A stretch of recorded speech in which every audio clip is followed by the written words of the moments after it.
Muntik nang mabangga ng rumaragasang truck ang isang rider at angkas nito.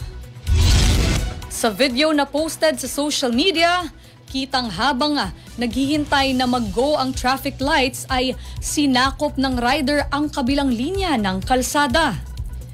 Pinaalalahanan naman siya ng mga kapwa niya motorista at sinabihang maaari siyang mabangga sa kanyang pwesto. Dahil dito ay lumipat ng pwesto ang rider. At ilang sandali lamang mula nang siya ay umalis sa pwesto, dumating naman ang rumaragasang truck. Kung hindi nakaalis doon ang rider, siguradong isa na lamang siya ngayong kwento maging ang kanyang angkas.